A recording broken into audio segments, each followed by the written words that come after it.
وہ کون سے صحابی تھے جو ہر ظلم و ستم کے بعد صرف احد احد پکارتے تھے؟ وہ کون تھے جن کا جسم لہو لہان دے کر نبی پاک صلی اللہ علیہ وآلہ وسلم کی مبارک آنکھوں میں آنسو آ جاتے تھے؟ وہ کون تھے جو حضور صلی اللہ علیہ وآلہ وسلم کے اس دنیا سے پردہ فرما جانے کے بعد مدینہ منورہ ہی چھوڑ کر چلے گئے تھے؟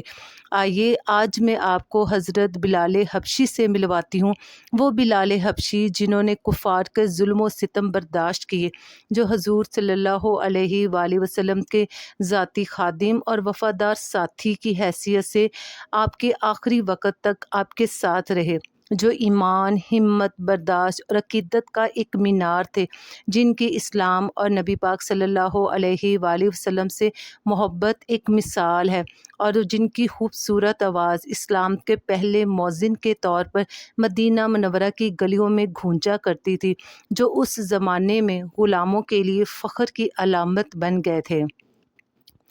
کفار مکہ نے یوں تو اسلام قبول کرنے والوں پر ظلم و ستم کے پہاڑ توڑ دیے تھے، مگر جتنی تکالیف حضرت بلال حبشی نے اسلام قبول کرنے کے بعد اٹھائی، اس کی مثال ذرا کم ہی ملتی ہے۔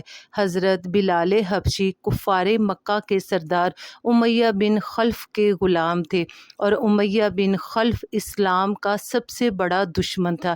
جب حضرت بلال حبشی نے اسلام قبول کیا اور اس کا اعلان بھی کر دیا تو یہ بات امیہ بن خلف برداشت نہ کر سکا۔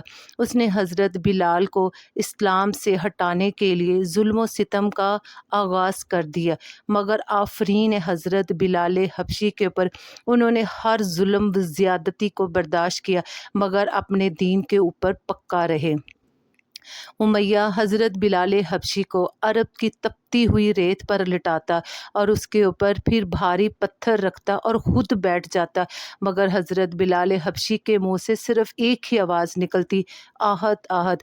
امیہ جب مارنے پہ آتا تو مارتا ہی چلا جاتا، اور جب تھک جاتا تو پھر بیٹھ جاتا اور حضرت بلال کی گردن میں رسی ڈال کر مکہ کے لڑکوں کے حوالے کر دیتا، اور وہ سارا دن سدھائے ہوئے جانور کی طرح حضرت بلال کو ادھر سے ادھر لیے پھرتے، مذاق کرتے اور ٹھڈے مارتے، مگر حضرت بلال اف بھی نہ کرتے۔ حضرت بلال حبشی کو جب اس حالت میں نبی پاک صلی اللہ علیہ وآلہ وسلم دیکھتے تو حضور صلی اللہ علیہ وآلہ وسلم کی مبارک آنکھوں میں آنسو آ جاتے، اور حضور صلی اللہ علیہ وآلہ وسلم فرماتے، بلال صبر کرو، اللہ تمہیں اس کا بڑا اجر دے گا۔ اجر کی بات جب آقائے دو جہان صلی اللہ علیہ وآلہ وسلم کریں تو پھر تو اس کی کیا ہی بات ہے۔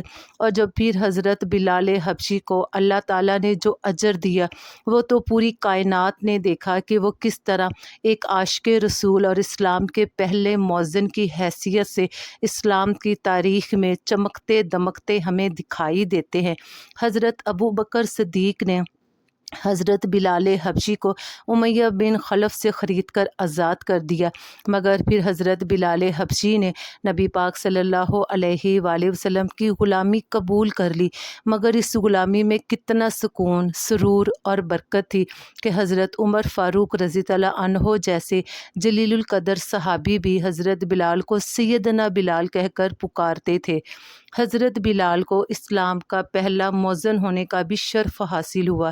جب تک نبی پاک صلی اللہ علیہ وآلہ وسلم اس دنیا میں حیات رہے، حضرت بلال نبی پاک صلی اللہ علیہ وآلہ وسلم کے ذاتی خادم کی حیثیت سے اور مؤذن اسلام کی حیثیت سے ہمیشہ آپ کے ساتھ ہی رہے، مگر جب نبی پاک صلی اللہ علیہ وآلہ وسلم نے اس دنیا سے پردہ فرما لیا تو حضرت بلال کے لیے مدینہ منورہ میں رہنا مشکل ہو گیا۔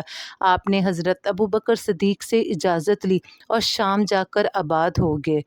ایک رات حضرت بلال کو نبی پاک صلی اللہ علیہ وآلہ وسلم کی خواب میں زیارت ہوئی تو حضور صلی اللہ علیہ وآلہ وسلم نے فرمایا، بلال ہم سے ملنا کیوں چھوڑ دیا ہے؟ اگلی صبح حضرت بلال نے مدینہ کی جانب سفر باندھ لیا۔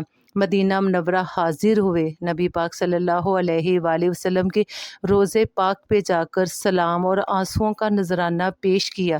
حضرت بلال کی مدینہ منورہ میں آمد کی خبر اس طرح پھیلی جیسے پھول سے خوشبو پھیل جاتی ہے۔ تمام صحابہ اور مدینے کے لوگ حضرت بلال حبشی سے ملنے کے لیے آئے۔ حضرت امام حسن اور حضرت امام حسین بھی ملنے کے لیے آئے۔ ان دونوں کو حضرت بلال حبشی نے بچپن میں اپنی گود میں کھلایا تھا، چنانچہ آپ ان دونوں سے خوب ملے، پیار کیا، اور جب دونوں نواسوں رسول صلی اللہ علیہ وآلہ وسلم نے حضرت بلال سے اذان کی فرمائش کی تو حضرت بلال ٹال نہ سکے، چنانچہ مدینہ منورہ کی پاک فضائیں دوبارہ سے حضرت بلال حبشی کی اذان سے گونج اٹھی۔ حضرت بلال نے اذان کیا دی کہ مدینہ منورہ کے ہر گھر سے بچے، بوڑھے، جوان، عورتیں جوک تر جوک مسجد نبوی کی طرف کھینچے چلے آئے۔ سب کو نبی پاک صلی اللہ علیہ وآلہ وسلم کا زمانہ یاد آ گیا۔ ایک طرف حضرت بلال اذان دے رہے تھے اور دوسری طرف مدینہ سسکیوں سے گونج رہا تھا۔ یہ مدینہ منورہ میں حضرت بلال حبشی کی آخری اذان تھی۔ اللہ تعالیٰ کی کروڑوں رحمتیں اور سلام حضرت بلال حبشی اور تمام صحابہ کرام کے اوپر۔